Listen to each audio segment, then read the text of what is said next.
Los riñones filtran la sangre a una tasa de aproximadamente 180 litros por día, pasando todo el volumen plasmático del organismo a través de los glomérulos renales aproximadamente 60 veces cada 24 horas.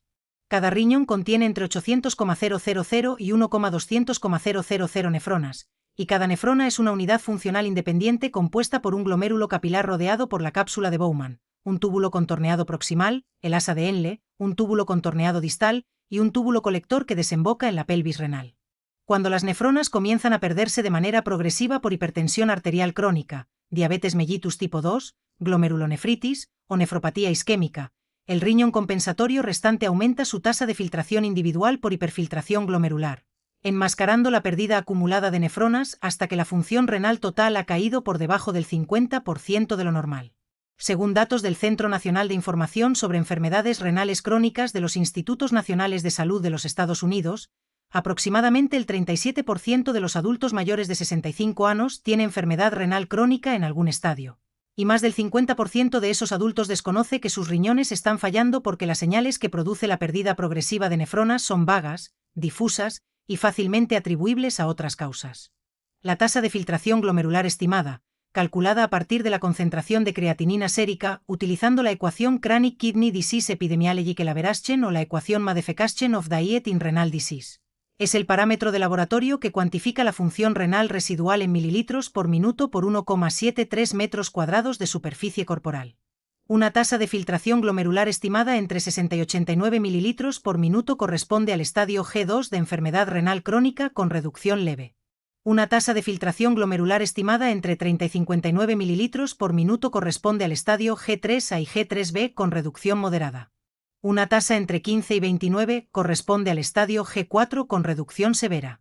Y una tasa por debajo de 15 mililitros por minuto corresponde al estadio G5, denominado fallo renal, en el que la terapia de sustitución renal mediante hemodiálisis, diálisis peritoneal o trasplante renal se vuelve necesaria para la supervivencia. En este vídeo, voy a explicarte 13 señales silenciosas de insuficiencia renal que los adultos mayores de 60 años ignoran a diario. La señal número 6 es la manifestación cutánea que aparece por depósito de toxinas urémicas en la dermis profunda cuando la tasa de filtración glomerular estimada ha caído por debajo de 30 mililitros por minuto, y que cualquier médico que examine la piel con una lámpara de Wood puede identificar directamente. Antes de comenzar, este vídeo es exclusivamente para propósitos educativos. La insuficiencia renal requiere diagnóstico mediante creatinina sérica, tasa de filtración glomerular estimada, cociente albúmina-creatinina en orina, ecografía renal Doppler, y en algunos casos biopsia renal guiada por ecografía por un especialista en nefrología. Si reconoces múltiples síntomas de esta lista, contacta a tu médico y solicita específicamente una creatinina sérica, una tasa de filtración glomerular estimada, un cociente albúmina-creatinina en orina de primera mañana y una ecografía renal bilateral. Ahora voy a explicarte por qué los riñones producen tantas manifestaciones aparentemente desconectadas cuando su función comienza a deteriorarse, porque ese entendimiento explica cada una de las 13 señales que siguen. Cuando la tasa de filtración glomerular estimada cae por debajo de 60 mililitros por minuto, el organismo acumula productos de desecho del metabolismo proteico que los riñones sanos eliminan diariamente en la orina. La urea se acumula en el plasma y difunde hacia todos los tejidos, interfiriendo con la función enzimática y produciendo la sintomatología urémica sistémica.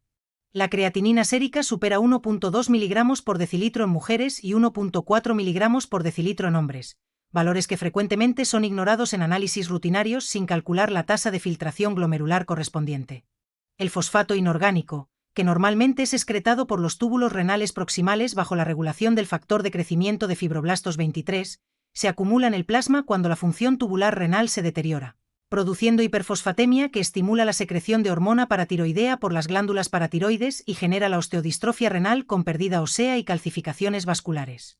El potasio, normalmente excretado por los túbulos colectores bajo la regulación de la aldosterona, se acumula produciendo hipercalemia que genera alteraciones de la excitabilidad del miocito cardíaco visibles en el electrocardiograma como ondas de picudas y ensanchamiento del complejo QRS. Alteraciones que pueden precipitar fibrilación ventricular si no se tratan urgentemente. Ahora vamos con las 13 señales. Señal número 13. Orina de color ámbar oscuro, marrón o rojizo, acompañada de espuma persistente que no desaparece en 30 segundos después de orinar, y reducción del volumen urinario por debajo de 500 mililitros en 24 horas. La orina normal es de color amarillo pálido porque contiene urobilinógeno, un pigmento derivado del metabolismo de la bilirrubina que es excretado por los túbulos renales en concentraciones bajas. Cuando la función renal se deteriora y la concentración de urea en plasma supera los 100 miligramos por decilitro, la orina se oscurece porque los riñones intentan excretar mayores concentraciones de productos de desecho nitrogenados en un volumen de orina reducido. La hematuria indica rotura de la membrana basal glomerular con paso de eritrocitos al espacio de Bowman, visible en el sedimento urinario por microscopio de contraste de fase. La espuma persistente resulta de albúmina urinaria superior a 300 miligramos por litro. El cociente albúmina-creatinina en orina de primera mañana superior a 300 miligramos por gramo, categoría 3, indica nefropatía proteica significativa que requiere evaluación nefrológica urgente. Señal número 12. Edema con fovea en los tobillos, los pies y los párpados inferiores, que deja una huella persistente al presionar con el pulgar sobre la cara anterior de la tibia durante 5 segundos. El edema con fovea renal resulta de la reducción de la presión oncótica plasmática producida por la pérdida de albúmina sérica en la orina en síndrome nefrótico, y del aumento de la retención de sodio y agua producida por la activación del sistema renina-angiotensina-aldosterona en respuesta a la reducción del volumen plasmático efectivo. La albúmina sérica mantiene la presión oncótica plasmática en torno a 25 milímetros de mercurio. Cuando la albuminemia cae por debajo de 3,0 gramos por decilitro por pérdida urinaria masiva en síndrome nefrótico, el líquido filtra libremente desde los capilares hacia el intersticio. La ecografía renal bilateral con Doppler color muestra riñones con echogenicidad aumentada y pérdida de diferenciación corticomedular en la nefropatía activa. Señal número 11. Fatiga profunda y debilidad muscular generalizada que no mejora con el descanso nocturno y que es peor a media tarde, acompañada de dificultad para concentrarse y sensación de confusión mental progresiva. La fatiga urémica resulta de 3 mecanismos simultáneos que operan cuando la tasa de filtración glomerular estimada cae por debajo de 45 mililitros por minuto. El primero es la anemia normocítica normocrómica de la enfermedad renal crónica, producida por la reducción de la síntesis de eritropoyetina por las células peritubulares intersticiales del riñón cortical cuando la masa renal funcional se reduce. Cuando la producción renal de eritropoyetina cae por debajo del umbral necesario para mantener la eritropoyesis en la médula ósea a través de la vía JAK2-STAT5, la hemoglobina desciende por debajo de 10 gramos por decilitro, reduciendo la capacidad de transporte de oxígeno y produciendo fatiga, disnea de esfuerzo y palpitaciones.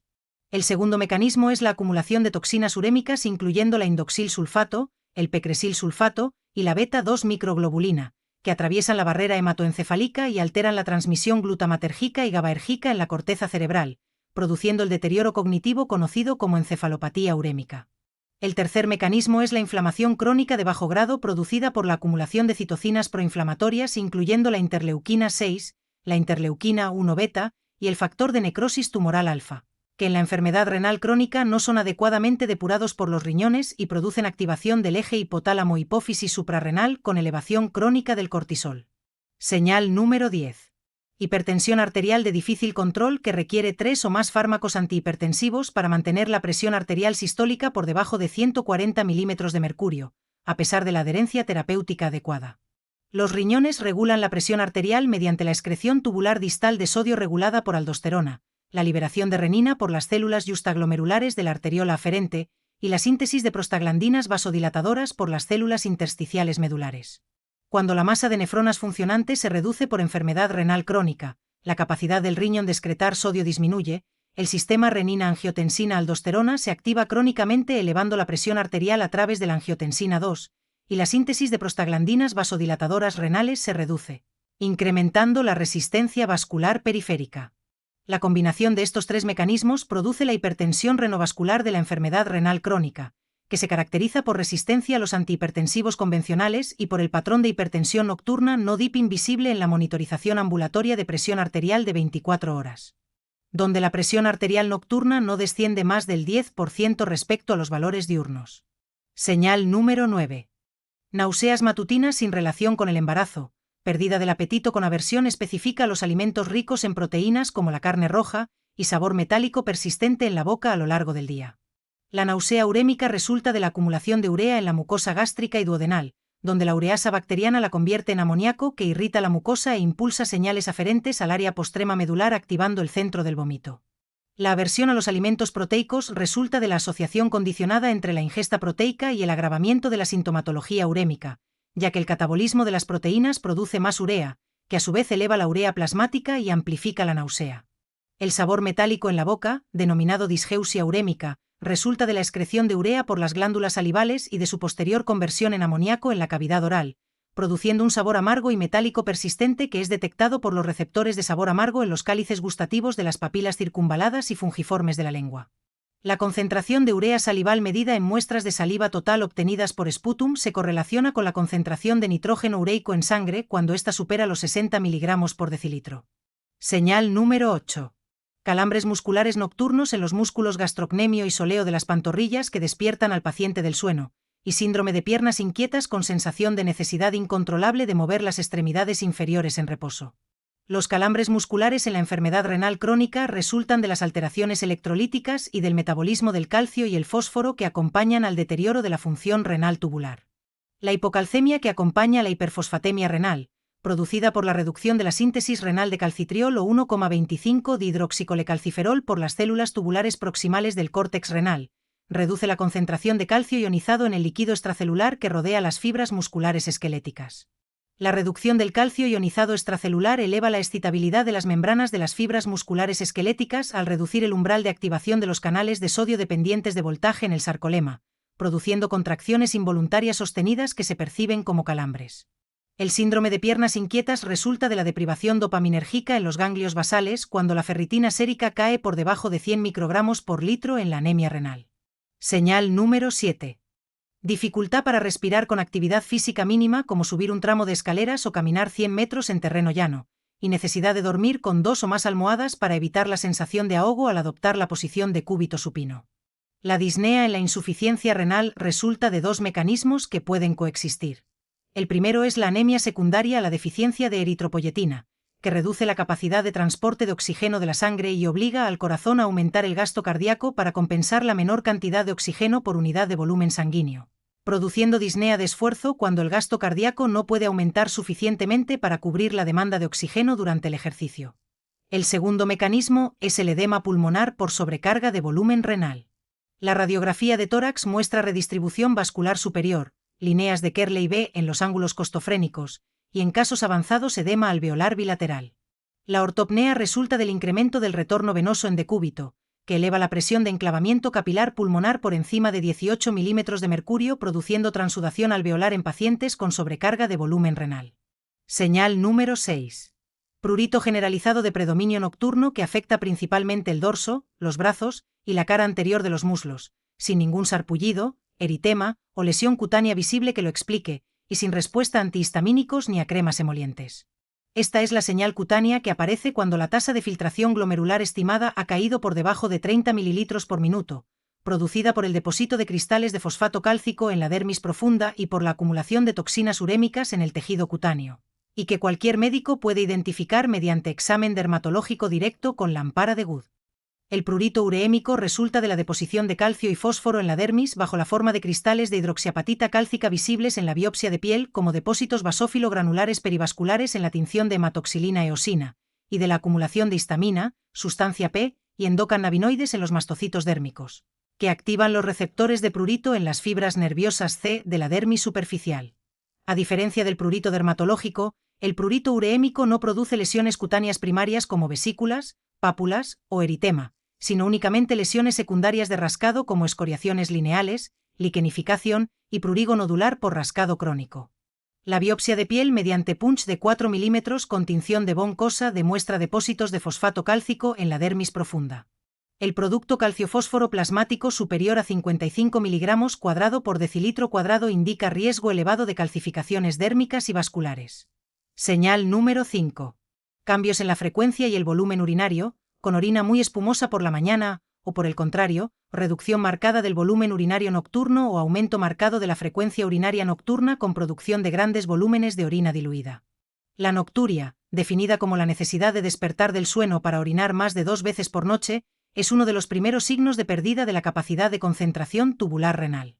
Los túbulos colectores normales insertan acuaporinas tipo 2 en su membrana apical bajo la acción de la vasopresina, concentrando la orina hasta 1200 miliosmoles por kilogramo.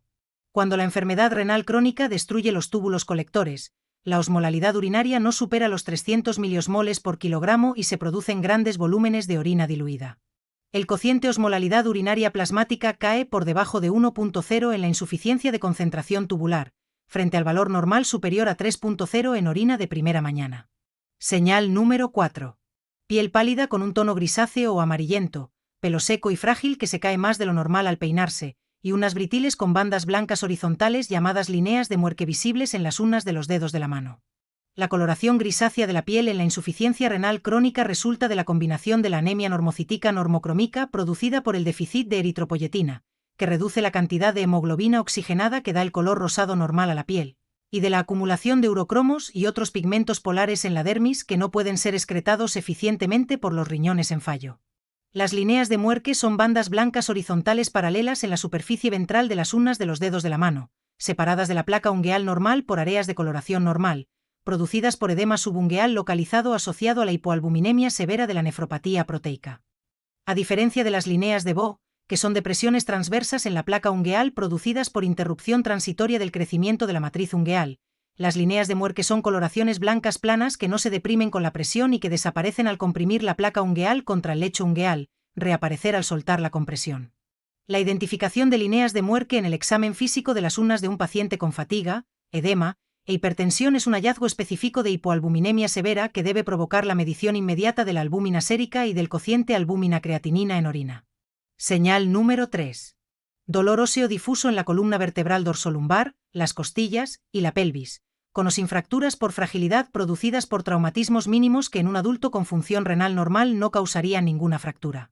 La osteodistrofia renal, o enfermedad ósea metabólica de la enfermedad renal crónica, resulta de la combinación de hiperparatiroidismo secundario, déficit de calcitriol, e hiperfosfatemia que alteran el remodelado óseo en adultos con tasa de filtración glomerular estimada por debajo de 30 ml por minuto. Cuando la tasa de filtración glomerular estimada cae por debajo de este umbral, los túbulos renales proximales pierden la capacidad de convertir el calcidiol o 25-hidroxicolecalciferol en calcitriol o 1,25-dihidroxicolecalciferol mediante la enzima 1-alfa-hidroxilasa. La reducción del calcitriol disminuye la absorción intestinal de calcio, produciendo hipocalcemia que estimula la secreción de hormona paratiroidea por las glándulas paratiroides con hiperparatiroidismo secundario. La hormona paratiroidea en exceso activa los osteoclastos en las trabéculas del hueso esponjoso, produciendo resorción ósea. La densitometría DEXA de columna lumbar L1, L4 y cuello femoral muestra T-score inferior a menos 2.5 desviaciones estándar en osteodistrofia renal avanzada. Señal número 2. Deterioro cognitivo progresivo con enlentecimiento del pensamiento, dificultad de concentración y lapsos de memoria que se agravan semanalmente y no se explican por ninguna lesión cerebral estructural en la resonancia magnética cerebral. La encefalopatía urémica resulta de la acumulación en el plasma y en el líquido cefalorraquídeo de toxinas urémicas que atraviesan la barrera hematoencefálica y alteran la neurotransmisión cortical. La indoxil-sulfato, el pecresil-sulfato y los derivados de guanidina producen disfunción mitocondrial neuronal, alteración GABAérgica hipocampal y reducción del monóxido de nítrico endotelial cerebral. La electroencefalografía muestra enlentecimiento difuso del ritmo alfa de 8 a 13 ciclos por segundo con aparición de actividad zeta y delta en las derivaciones frontales F3, F4 y FZ. La resonancia magnética cerebral con secuencias FLAIR en pacientes con encefalopatía urémica muestra ocasionalmente hipersenal en los ganglios basales y en el tálamo bilateral, un patrón denominado encefalopatía metabólica simétrica de los núcleos grises de la base que es reversible con el tratamiento de sustitución renal mediante hemodiálisis o diálisis peritoneal. Señal número 1. Una tasa de filtración glomerular estimada por debajo de 60 ml por minuto por 1,73 metros cuadrados, documentada en al menos 2 análisis de sangre separados por más de 3 meses, en un adulto mayor de 60 años con hipertensión arterial, diabetes mellitus tipo 2 o antecedentes familiares de enfermedad renal crónica, que no ha tenido ninguna consulta con un nefrólogo. Esta es la señal más crítica de todo el vídeo, porque es la señal que el médico puede ver en un análisis de sangre de rutina pero que con frecuencia no desencadena la derivación nefrológica que el paciente necesita. La guía CDIGO recomienda derivación nefrológica urgente cuando la tasa de filtración glomerular estimada es inferior a 30 ml por minuto, y electiva cuando está entre 30 y 59 con albuminuria superior a 300 mg por gramo. Sin embargo, menos del 40% de los pacientes en estadio G3B habían sido evaluados por un nefrólogo antes de requerir diálisis. Esto es exactamente lo que debes hacer ahora mismo. Si reconoces 3 o más de las señales descritas en este vídeo, solicita a tu médico de cabecera los siguientes análisis específicos: creatinina sérica con cálculo de la tasa de filtración glomerular estimada mediante la ecuación Chronic Kidney Disease Epidemiologic Elaboration, cociente albúmina creatinina en orina de primera mañana. Electrolitos completos incluyendo sodio, potasio, calcio, fósforo y bicarbonato sérico, hemograma completo con recuento diferencial, ferritina sérica. Saturación de transferrina, vitamina D25 hidroxicolecalciferol, hormona paratiroidea intacta y nitrógeno ureico en sangre. Solicita además una ecografía renal bilateral con medición del tamaño renal en centímetros, del índice de resistencia de las arterias renales interlobares mediante Doppler espectral y de la diferenciación córtico-medular en escala de grises. Si la tasa de filtración glomerular estimada es inferior a 45 ml por minuto, solicita una derivación a nefrología de manera explícita y urgente. Si el cociente albúmina creatinina en orina supera los 300 mg por gramo, solicita igualmente derivación nefrológica para evaluación de biopsia renal guiada por ecografía. Si este vídeo te ayuda a reconocer señales que ignorabas a diario, haz clic en el botón de me gusta ahora mismo. El algoritmo mostrará esta información a más adultos mayores de 60 que tienen insuficiencia renal sin diagnosticar. Suscríbete a este canal y activa la notificación de la campana. Comparte este vídeo con todas las personas mayores de 60 en tu vida que tienen hipertensión o diabetes y no han tenido una evaluación de función renal en el último año. Deja un comentario abajo. Escribe aprendí si vas a solicitar la creatinina sérica y el cociente albúmina creatinina esta semana. Escribe compartí si lo envías a alguien que lo necesita. Gracias por ver este vídeo completo. 13 señales silenciosas avisan cuando los riñones están fallando. Ahora conoces cada una de ellas.